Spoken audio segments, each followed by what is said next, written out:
Well, welcome. Super excited to have everyone here.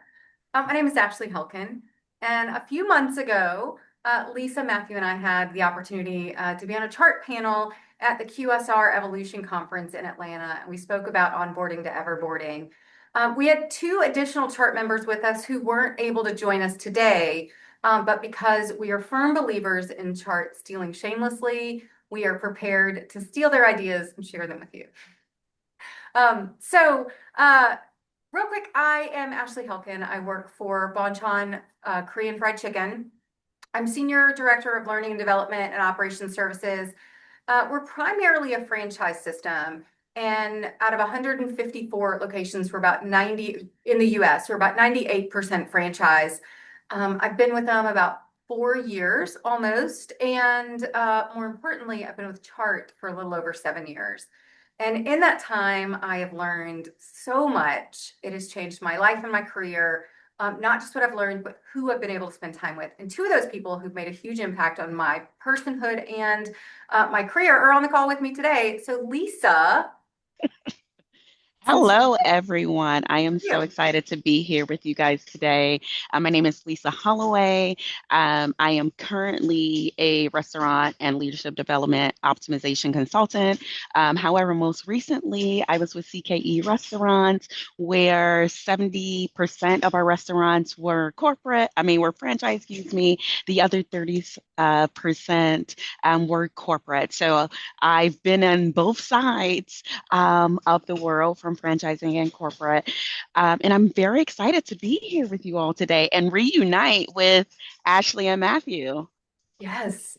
So, Matthew, who are you? Oh my God. Well, I ask myself that every morning. Who am I going to be today? But today I'm Matthew Steele. I'm Director of Training and Innovation for a brand called Wienerschnitzel, the largest hot dog chain. And we have about 350 franchised units, so 100% franchise. So similar to Ashley, we're operating in a complete franchise environment. However, similar to Lisa, so my previous experience included Baja Fresh, which had a blend of Hmm. company and franchise restaurants, and then with a small company called Disney that obviously operates Just entirely a little company run. company, So just yeah, a just a small. small one. You might not have heard of it, but I've done training with both of those, and I've been in the training space for at least 18 years. But 10 years of that have been with Wienerschnitzel, and that is consequently how long I've been a chart member. And so I'm happy to be here and share all of our little nuggets from our evolution of QSR conference we did recently. So, Ashley, I'm going to kick it back to you. Wait a second. I forgot to say how long I've been a chart member. I think Oh, that's let's hear also it. very important. I Very missed that important. piece.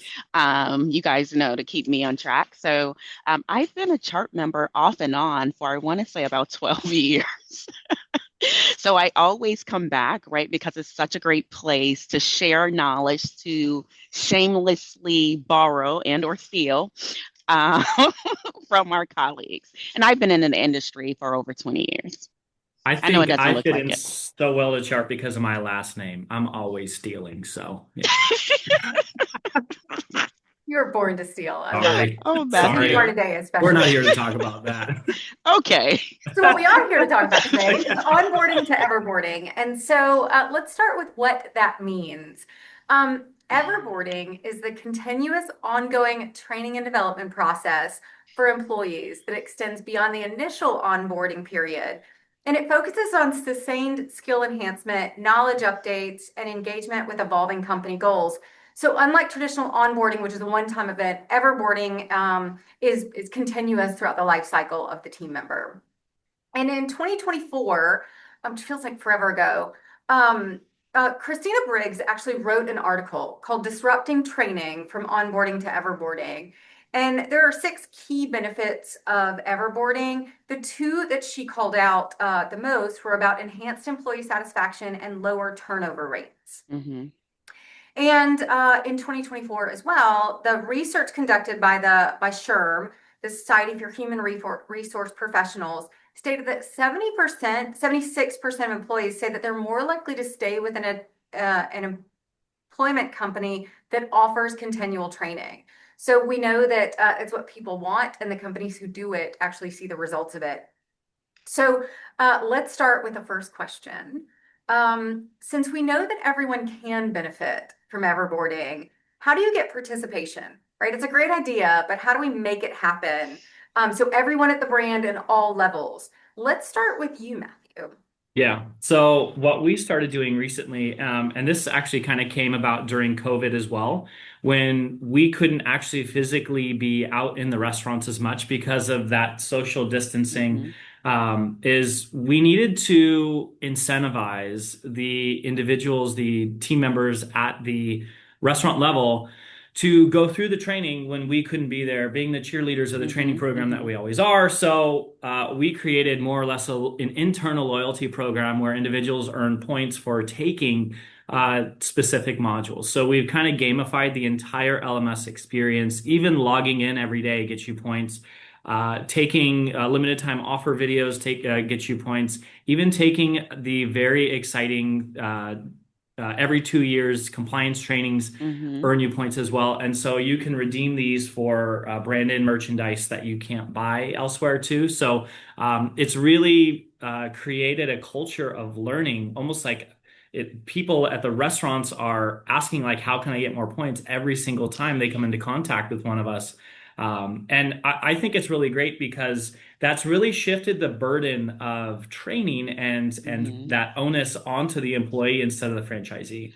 So within franchise environments, we at the office, we can't really communicate directly with the team members. We can't tell them, hey, you need to take this station on how Hmm. to make hot dogs. I mean, of course, that seems like it should be second nature. You'd want to do that.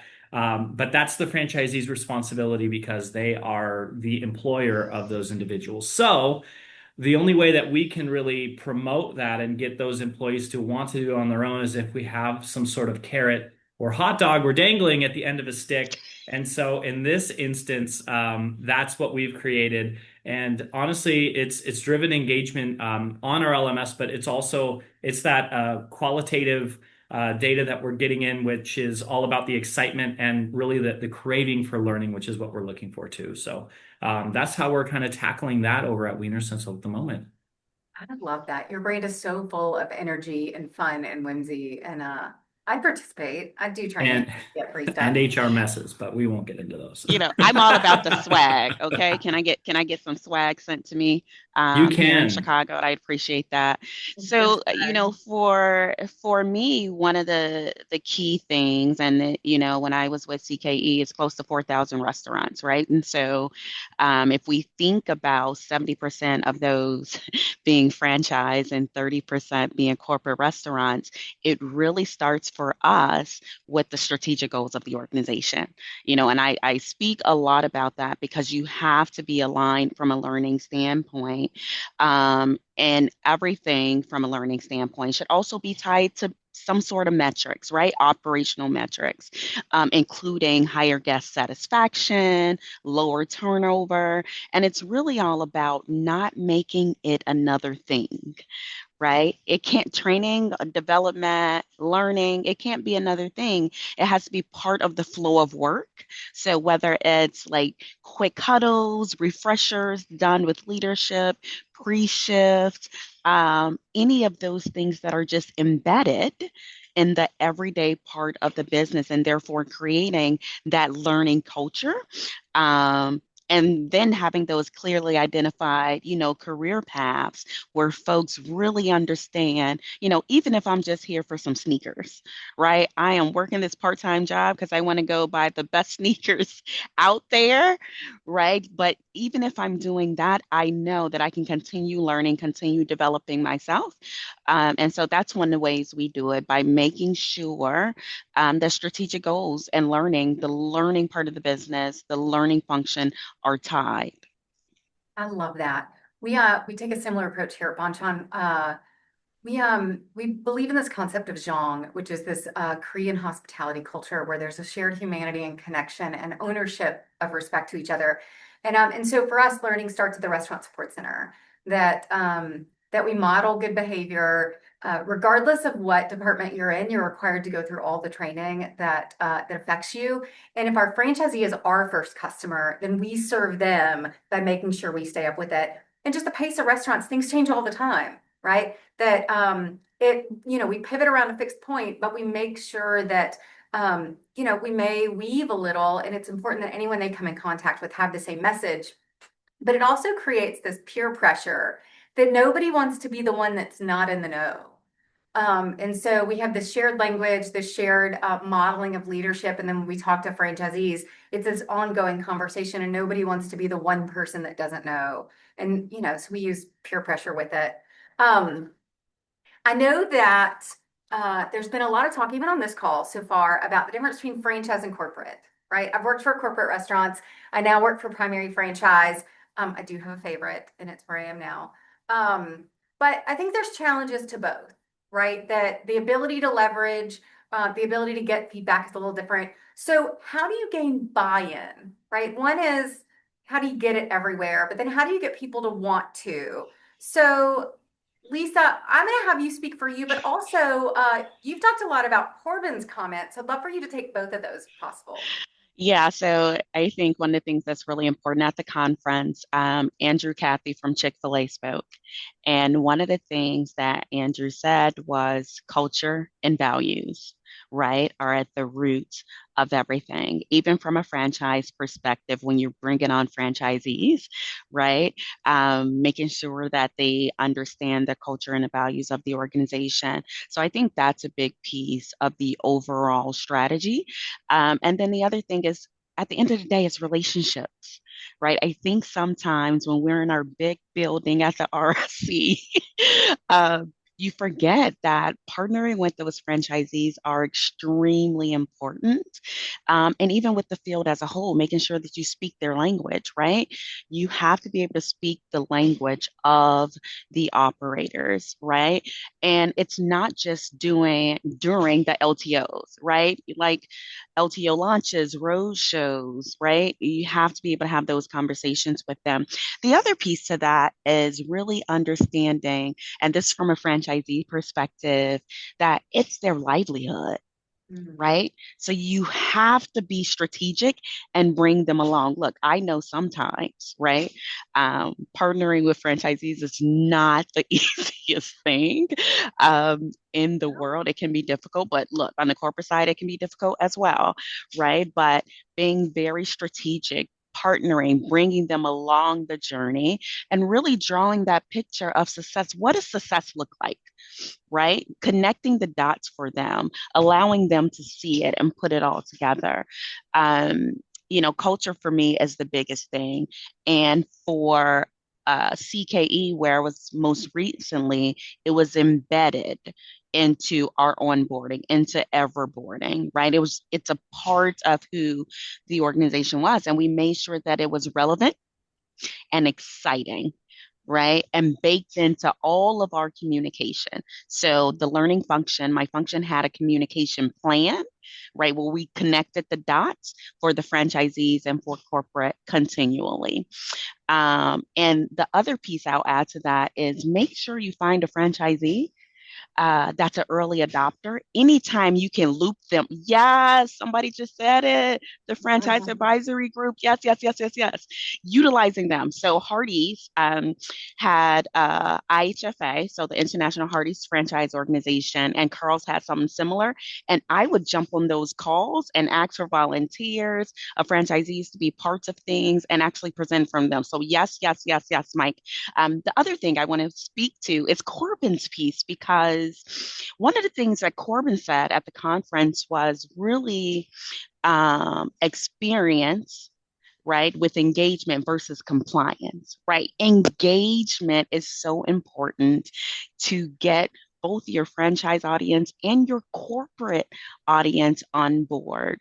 One of the things that Corbin talked about is, how do you drive engagement? What does that look like in your organization, right? Not as a checklist of things to do, but one of the things they do at Piata is 30-minute Thursdays, right? They also do a founder talk, which is a documentary style communication that gets posted out to the organization, and things like that, right? Keep the folks engaged and want to learn. Again, with Everboarding, it can't be a check the list. right? That is not how you create a learning organization. You create a learning organization by engaging people, right, in the process, and having them want to learn and want to continue to learn. So I'm going to leave that there. Oh, the key word, edutainment.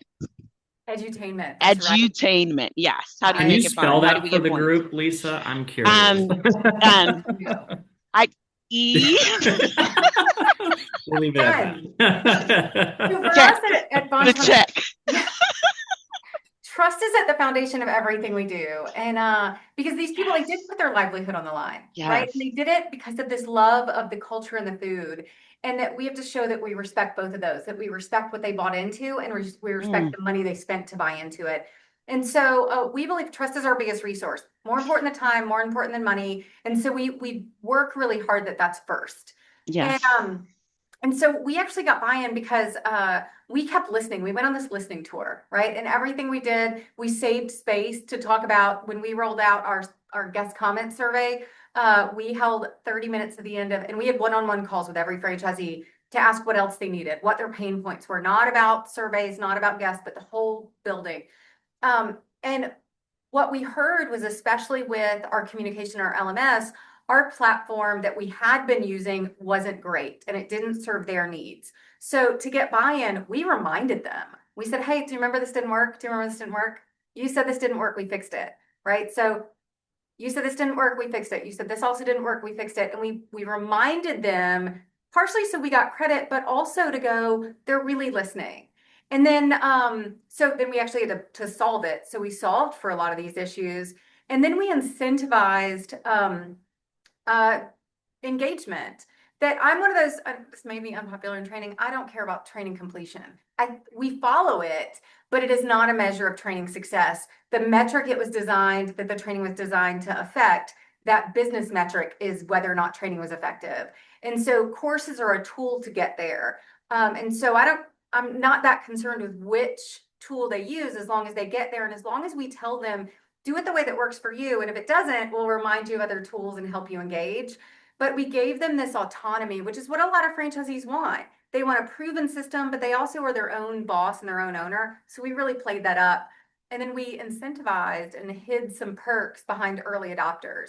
So if you got onto our platform early, you got direct messages and like independent information from our founder. You got early access to some upcoming sauce initiatives that we were doing. So we reminded them of the issue. We solved it, but we built their trust by making sure the solve fixed it, and then they incentivized. But then we just give them freedom, but we coach them through it and have enough resources that we can do it. Matthew, y'all do some cool stuff to get buy-in. Yeah, and you know what? I kind of want to blend what you said, Ashley, and then what Lisa said, and then what Lisa said, Corbin said. So I'm gonna kind of put all that in a blender, and we're gonna make a nice engagement smoothie here. So I want to touch on, Corbin mentioned in this panel that he does 30-minute Thursdays. We do something very similar on Thursdays, and it's 30 minutes, although we don't have a catchy title as catchy as that. We call it Hot Off the Grill, and that drives engagement at the shift manager level and above. And so what we do is we share things that are happening in the restaurant or will be happening very soon. And so today's topic, we're talking about a new burger line that's coming out December 1st. And so who loves to read memos? Well, at the store, nobody. Well, we found that out very quickly. So we use this time together with them to go through all of the information that is readily available, but it allows them to ask additional questions. It allows us to provide additional insight and clarity and emphasis on certain items, especially as we do a large rollout like we're doing now with new burgers that have different cooking times, and that affects timers, that's food safety, that's different processes and procedures when you're planning for pre-rush responsibilities. So all of that also is targeted to go right where it's needed. And this kind of a new little term that I've coined called trickle up training, where you're getting the training directly to the individuals that need it. You don't give it top down, you give it bottom up. And so that allows those individuals to get all that information that they need. Hence, going back to the points earning, that carrot that we're dangling, we're getting the information to them so that they're informed instead of being nagged from above, hey, you need to do this training. So that's Corbin's. I'm going to touch on Lisa. She mentioned the keyword roadshows, and that's what we do. Anytime we have a large rollout like we did most recently with switching from a brand called SMG to Ovation for guest surveys and feedback, we needed to roll that out to the whole chain. And so that was done in phases. And without getting too much into the nitty gritty, we went to 20 different markets across our brand. And we spent 2 hours with the individuals that showed up to the meeting because it's very difficult to make anybody do anything in a franchise environment without legal and then without scary words and big letters and big envelopes and all that.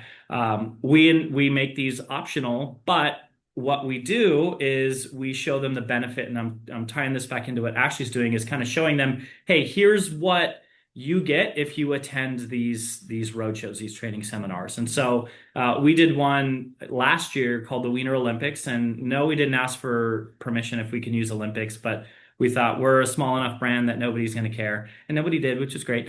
However, what we did for that is after we did this whole competition, and that was shamelessly stolen from Rachel Ritchell, another chart member who created Blazing Games famously for Buffalo Wild Wings. That's had great success for that organization at Inspire.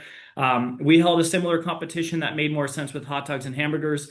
And what we found is that individuals who attended these seminars, these 2-hour seminars, they had between a 1.2% sales increase to a 2.4% sales increase, depending on the market you were in, versus those who did not attend for the 3 months after that. And we had very similar results to our latest training seminar that we focused on Ovation and talking about the guest surveys and how to use that and how to respond to those individuals, how to win back those customers. We saw increases in response rate and response time over those who didn't go to. And so what we did at a franchisee meeting recently, a couple weeks ago, is we showed them, hey, here's the ROI, right? Your team members were giving them points that they can earn points too. But for you, your points, that's money, right? That's what you care about. That's the language of the franchisee. And so if you attended training, our 2 hours, you took time out of your day, or you sent a representative from your store and maybe you covered them with additional labor. So, right, those have real material costs. These are the benefits you got. And so we shared with them based on, AUVs, how many thousands of dollars extra that they've earned since that training seminar that we hosted in August until today versus those who didn't. And so those are the cold, hard facts. And so it's really showing them, hey, here's what you can get if you actually follow through and go through with the training that's been designed to help impact your restaurant, your sales, your transactions, your check average, whatever it is, in a positive way. And I think we as training individuals, we have to toot our own horn a little bit more, because I think we're kind of almost sometimes in service to operations. I know Ashley's in a unique position where she's like in charge of operations too, which is great. But we have to toot our own horn and say, hey, some of the things that we do, we actually drive results by creating training and also by having individuals being present during training. So I'm going to get off my soapbox, hand it back to you, Ashley. I love this, that there's evidence that training works, and not just that it creates engagement, but it creates financial results that breeds future engagement, which breeds more financial results. What a snowball, and I love it. You know what? I just want to add that the key thing that you said was you spoke to the financial results. We have to be able to speak to the numbers. Yes. Right? To show that impact. And if you don't have the numbers, if you don't have access to a dashboard or anything like that, I employ you to try to get that access so you can be able to measure the impact. It's so important, to Ashley's point about building that trust, right? And to showing how training from onboarding all the way through everboarding actually helps the business and move the needle. It's about connecting those dots. And I think somebody put in the chat, utilizing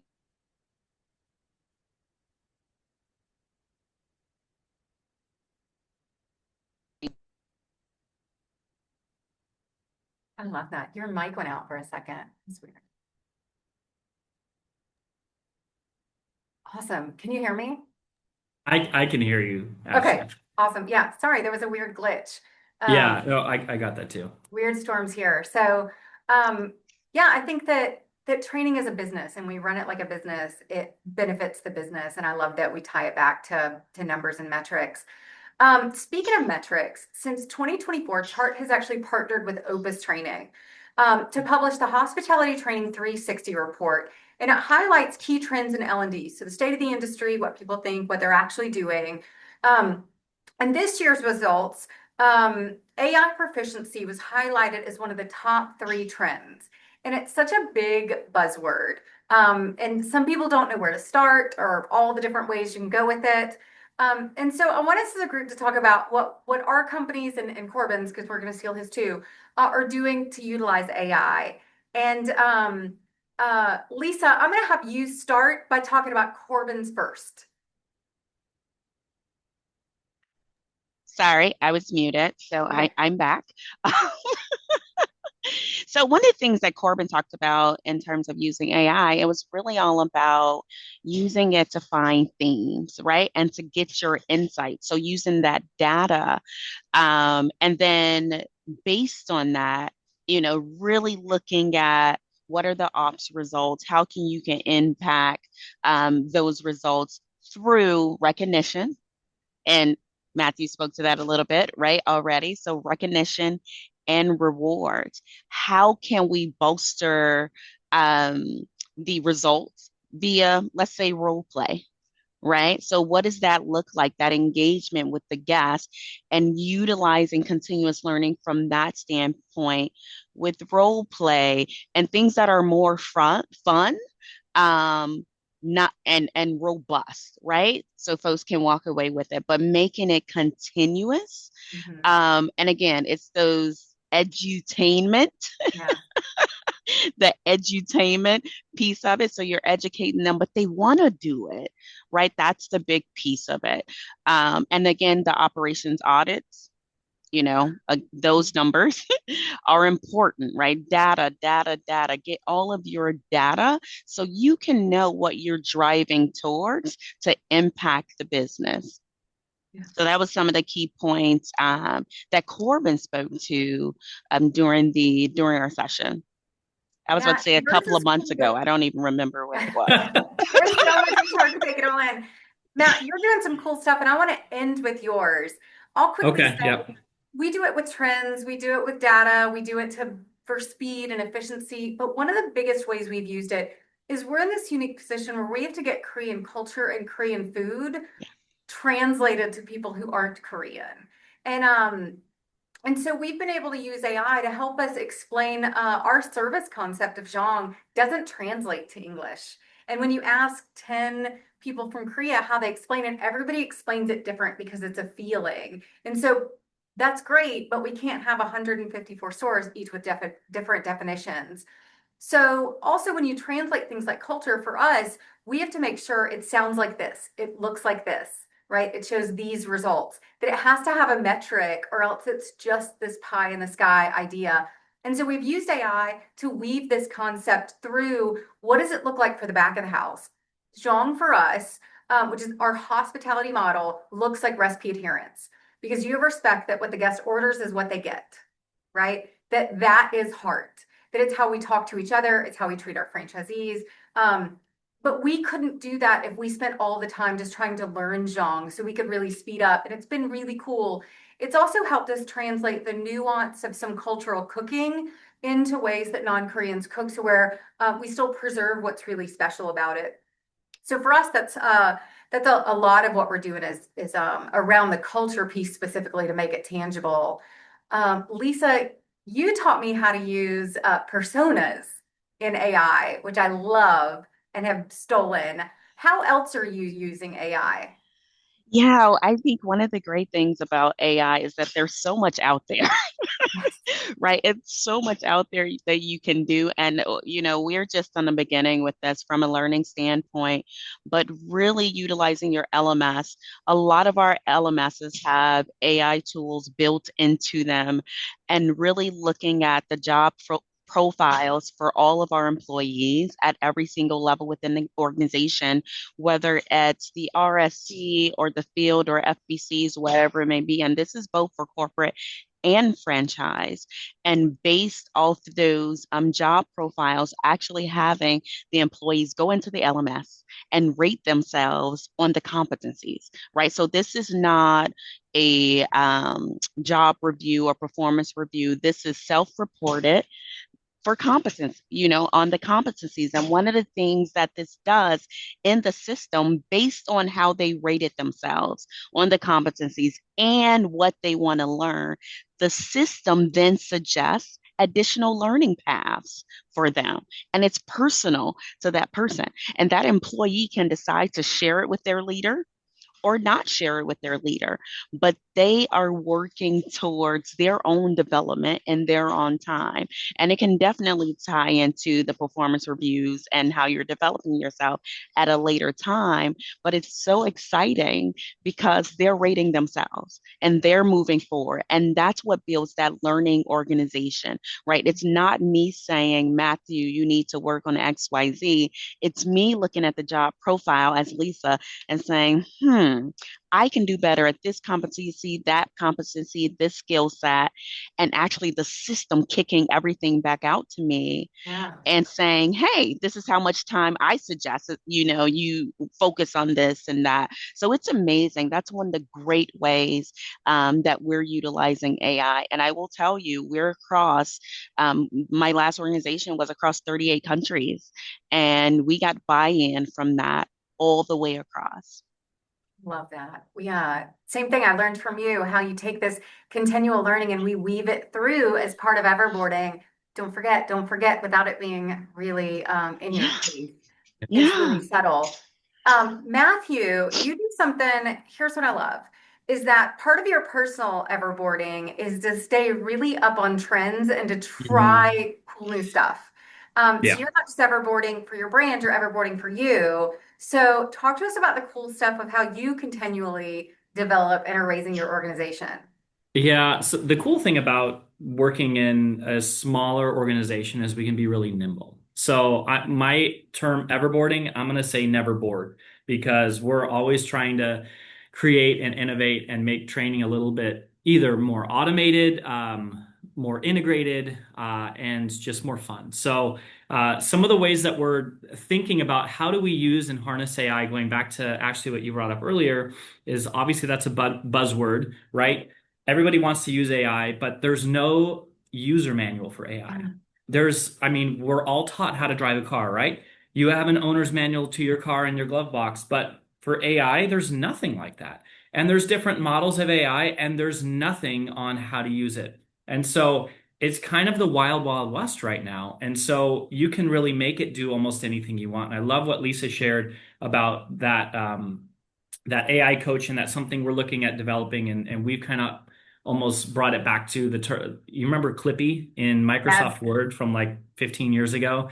We're trying to like make a little Clippy like that, but a little bit more helpful for our LMS to help people go through those learning journeys, right? And to kind of suggest different pathways for them to take based on different quiz results and all that. That's future talk. But what we've done now, and I know I've shared this at different conferences, and I've mentioned this, I think, at Chart within my session that we had back in Redondo Beach, which was our chatbot. So what we did is we actually layered on a chatbot that is it's a closed loop chatbot that knows our LMS. I'm sorry, it knows our operations manual. And that's layered on our franchisee information portal. That is not our LMS. And we actually have a really good reason why, and I'll get to that in a minute. But you can query that chatbot on anything in that manual, anything in equipment manuals, in a Taylor manual for our ice cream machine, within our facility standards. All of that information is available, paint specifications, all the boring, exciting stuff. And that allows people to get that information and kind of meet them where they are, right? Because who loves pulling a manual off a shelf and reading through it and trying to find the information you're looking for? Nobody. And who even likes opening a bunch of different documents trying to find that? Nobody. So this allows them to almost, Google search that information, but not receive any other irrelevant information that has nothing to do with the brand. So that's kind of phase one that we've rolled out, and this allows different levels of organization to access that information, and it's available to everybody. So it's not like, oh, you're a GM and above that you have access to this, and if your team members have questions, well, they have to go through this person. No, it's available to everybody. Now we kept it off of our LMS because we wanted individuals to not use that as a crutch within the learning journey. So we didn't want those individuals to say, oh, here's this question in this quiz. Let me just type it in over here and get this answer, and not know where this information is found and not pay attention and watch the videos if they can just pass these quizzes by using our chatbot. So that's the reason why we kept it off of there. Now, I mentioned that was phase one because phase two was thinking about in the restaurant. And if I think about my, comment that we're trying to bring AI to individuals and trying to not have AI make my job easier, because who cares about that? It's AI making the jobs of the individuals in the restaurant easier. And then, so how do you impact them? How do you impact someone who's got their hands, full of chili and hot dogs and hamburgers, and they're like making products and they're doing it nonstop and they're running back and forth from the fryer? Are they going to go to a computer and ask a question? Are they going to pull out their phone and ask a question? The answer is hopefully not, right? You don't want them to do that. But what do they have available is their voice, right? They can ask questions verbally. And so what we did is we connected this chatbot to an Alexa through a skill. And this allows them to query that chatbot verbally in English or Spanish and receive that information back. The Spanish is obviously a key piece here in Southern California because that's the primary predominant language of a lot of individuals that work in our restaurants as well. So we couldn't have a solution if it didn't have that key component. Our chatbot does the same thing, but we had to bring, again, that information and meet our employees where they are. So that's what we have available right now. I will say bringing it back to kind of learning and not just kind of in the moment, just in time training is we're going down another pathway actually with the chart vendor called MadXR. And so we're developing a new module all in VR using AI as well. So this will, and hopefully by next chart, I'll have that able to show you, and I'm sure they'll probably demo it as well.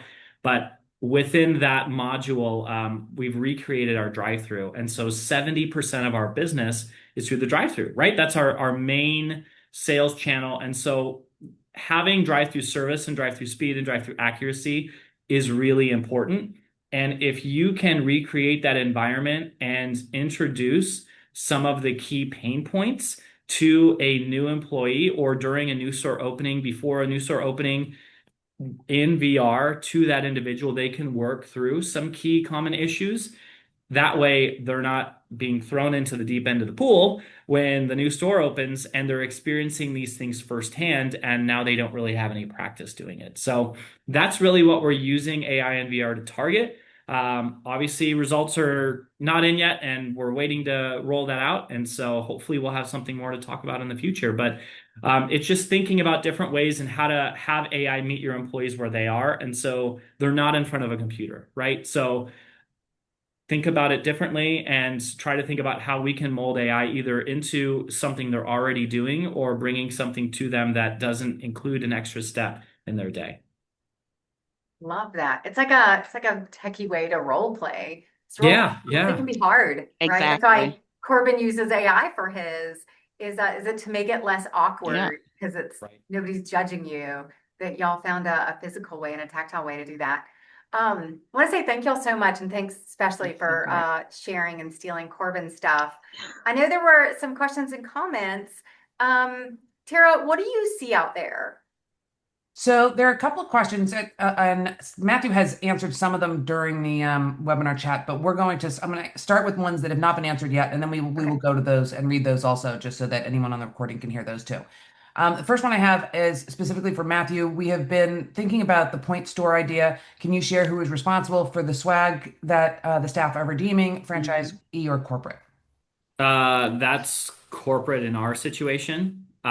We've kind of taken on that burden, that cost, and who's responsible for it within the office? That's me. We have a very tiny training team, so I'm constantly refilling that and managing that. However, I will say that we do have a fulfillment center that we work with that is not connected to the office, and we use for different things that we house all of our swag there. And so and integrations are key, right? So we've integrated our LMS and that whole ordering system with them. So the orders go directly to them. And then when they ship something, then there's another API that sends the shipping information back to the user. So we have kind of this two-way talk, and then the inventories are matching and all that stuff has nothing to do with training. But all of that, making sure that you have that integration too, is going to make managing it a lot easier if you are running on a skeleton crew like we are over here. So that's kind of what we do, is using that fulfillment service to help us send all that out, because I'm not going to be taping boxes all day long. So that would be crazy. Yeah. Okay, second question I have is, how do you measure everboarding initiatives? That's for anyone. I I love think it So, this. depends on what we're doing. Yeah. yeah, Go so ahead, I'd Ashley. say, I mean, it really depends on the initiative itself, Mhm. right? And so if we're looking at the LMS tool that allows folks to go in and really rate themselves and their competency and kick that back, right? We are measuring it, number one, from use. And this is something we just started, that was just rolled out 6, 7 months ago. But really, how are they using it? And the long-term piece of it will be tenure, right? Because we know in our industry, turnover is huge. And so I want to get some of those, and this is, I want to get the shift leaders or the key holders to GMs, right? I want to get the GMs to DMs, right? And so really looking at turnover, tenure, and promotion rates is going to be a big piece of how we measure that one specifically. But it's going to be different depending on the initiative itself. Yeah. For us, it all centers around our hospitality, because the hospitality for us includes food cost. Because when you care and we're all in it together, then it is important that unit level economics make sense, that engagement with our franchisees makes sense, that engagement with our guests makes sense. And so specifically, we have short-term everboarding, right? That right now our focus is Korean comforts. And so we measure it because when we designed the Everboarding initiative and the pieces and the micro learning that goes out in our toolbox, we measured it with an end in mind, and we said, as evidenced by what? How do we measure it? And we started that way. So for us, we use Tattle as our survey. So it's evidenced by specific questions being answered a certain way at Tattle. It's measured by our training team going out, and it's how people talk about our food, how they train our food. Are they going back to our coaching grids when they miss the mark on a quality identifier? But there's behaviors that we identify versus just putting it out there and seeing what works. We specifically say this is how we will measure it. I'd have to agree with Ashley, and we do that using, instead of Tattle, Ovation, and then also the sales metrics that we're trying to enhance and improve. We don't have the luxury of having turnover data because those employees aren't ours, so we can't track that. Although I think that would be a very key metric with Everboarding is, hey, you're trying to increase the longevity of the individual that's there with you, because really at the end of the day, going back to the definition, it's they will stay with you longer if you continue to train them and to make them better and to fulfill their life or their work life with you. So for us, we can't measure tenure, but we can measure every other metric in the restaurant, including all the touchy-feely, happy, smiley metrics too, of how does training make you feel? Do you feel like you're valued? Do you feel like you have all the tools necessary? So all of those are just as important, I think, as even some of the other harder metrics, the business results. So for us, I know it feels like we talk a lot about hospitality, but and we do, for the record, we totally do. But it's evidenced by when guests order food that's not familiar to them, we can judge store over store by our product mix. The stores that sell more chicken, on average, have lower hospitality scores because they're not engaging with the guests to explain Korean food. And so that's a measure that we use because part of hospitality is making people feel welcome. And so it's not just selling it, but are they coming back to get it because it was executed correctly? But it all centers around how we make people feel, and it's evidenced by sales metrics, by hospitality scores, all of that. So the having a 70% franchise organization, right? I don't necessarily get their employee information, Mhm. right? But what I do have is all of their employees in the LMS, Uh, right? And so I can tell when a team member starts with them, right? Because that's when they put them in. And when you're assigned a role in the LMS, you get that training.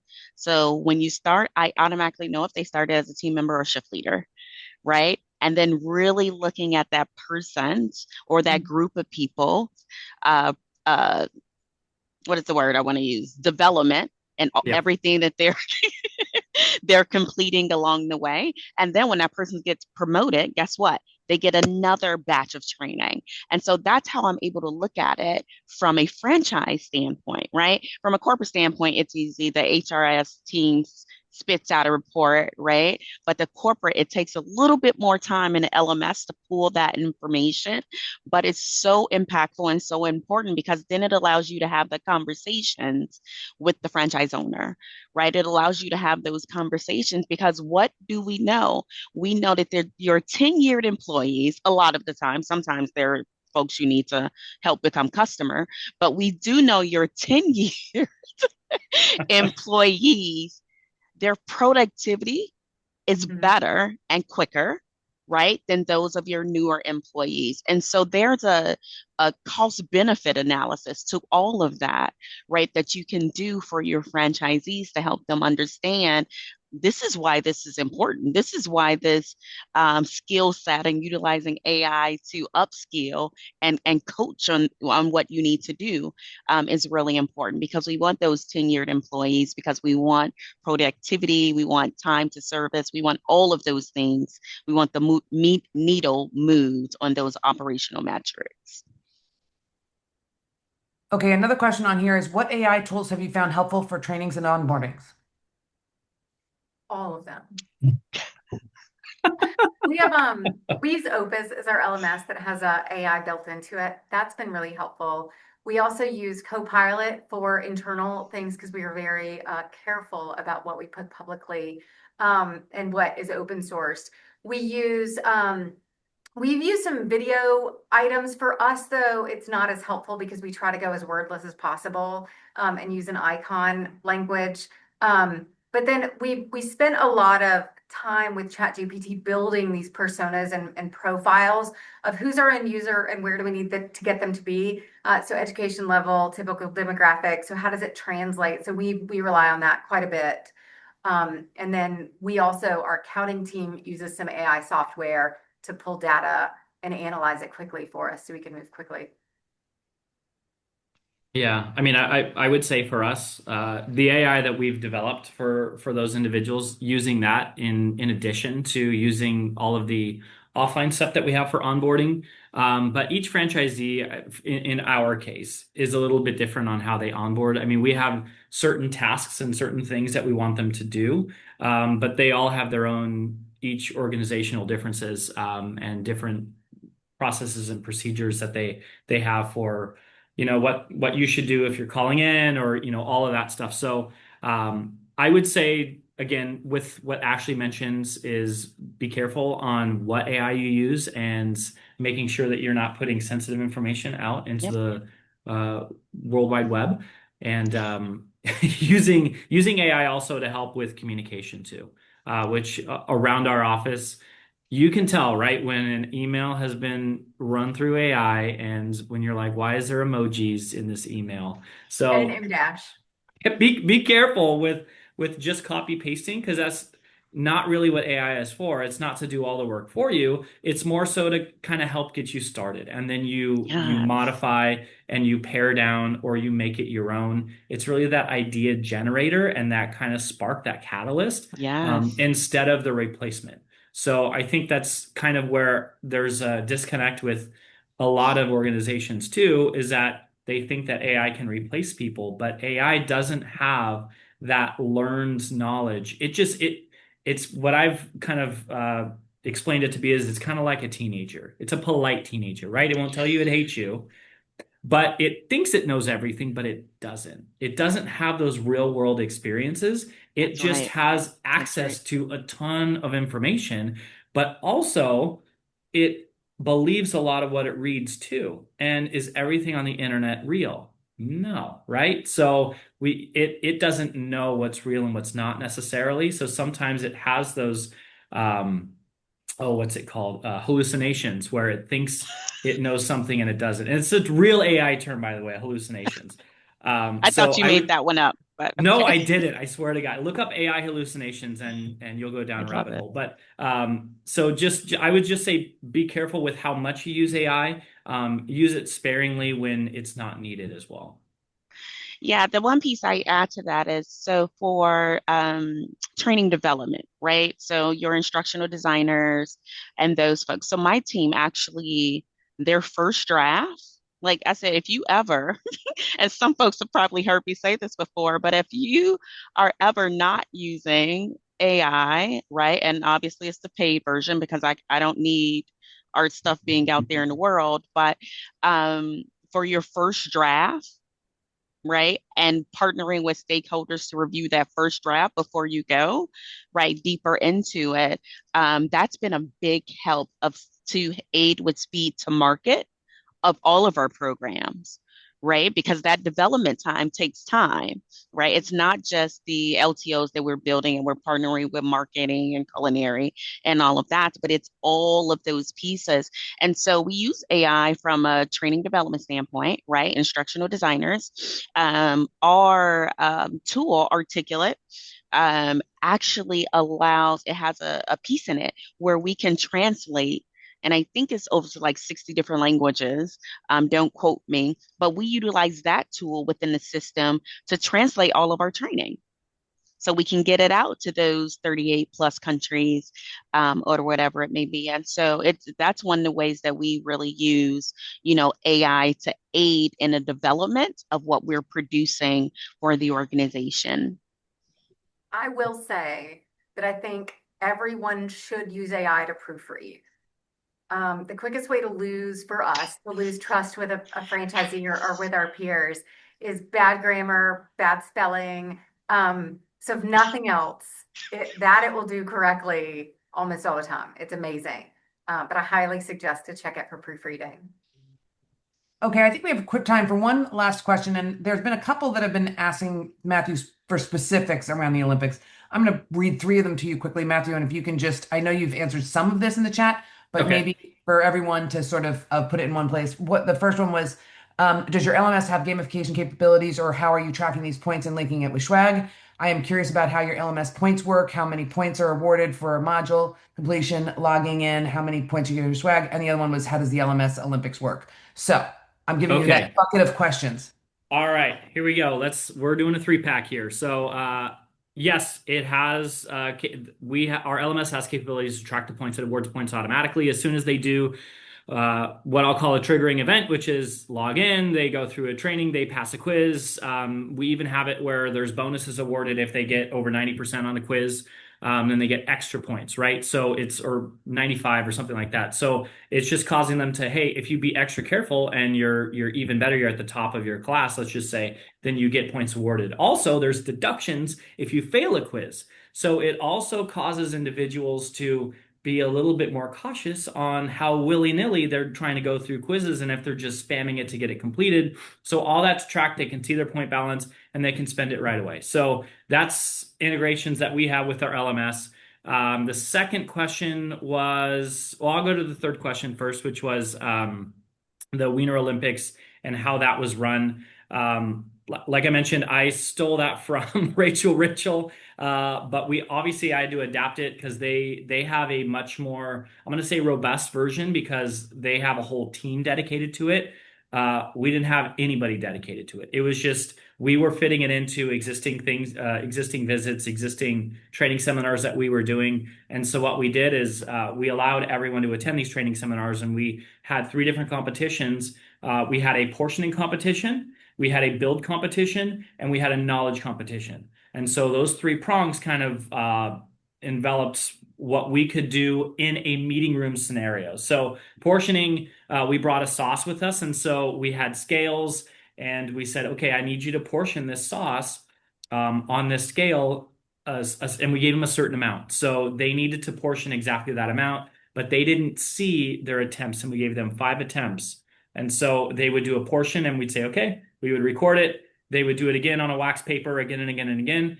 And so we'd record that, and they were awarded, points and kind of seated based on that. The build competition, we had note cards we made that were they looked better than just saying note cards, but they're basically note cards with ingredients and different base products. And so we would call out a build, they would build that in person. So that was the other part. The third part was knowledge. And of course, we're just pulling knowledge from the operations manual, and we put it into a Kahoot, because who doesn't love to do Kahoot all the time? We do. And so they all got to play. And then so we didn't tell them how they scored.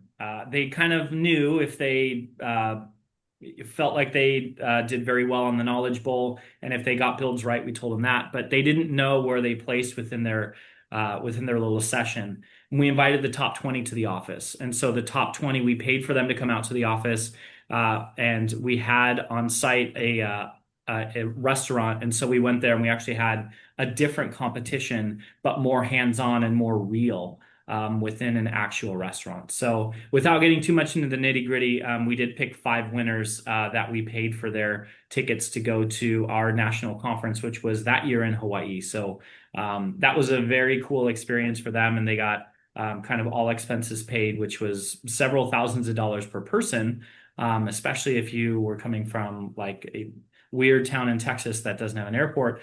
That was a really big prize and a really big carrot, and it drove a lot of great results. So we saw a lot of great improvements, because they were all focusing on what was important to that competition, which was the builds and product knowledge, because accuracy in our organization was a huge issue at that time, and it still is an issue that we always need to focus on, because if you're not getting, and I think Lisa or Ashley mentioned this earlier, if you're not getting 100% accuracy, you're not giving, I think Ashley mentioned, if you're not giving the customer what they expect, really from a kitchen perspective, that's your biggest job, is to give individuals what they ordered. And if we can't do that, then what are we doing? So every other guest service metric is going to suffer, because they're not getting at the base level what they ordered at the drive-through speaker. So and Tara, I think the second question, and I'm going to scroll back up here to try to get it,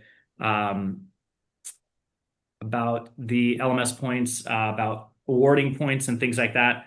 The logging on every day is very minimal points. It's like we give them 3 technically. Different courses are worth different amounts. And then the points are kind of arbitrary.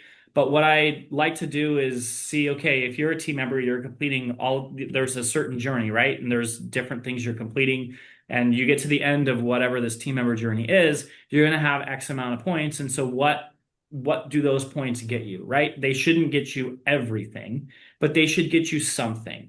And so we try to tie points, at least in the store.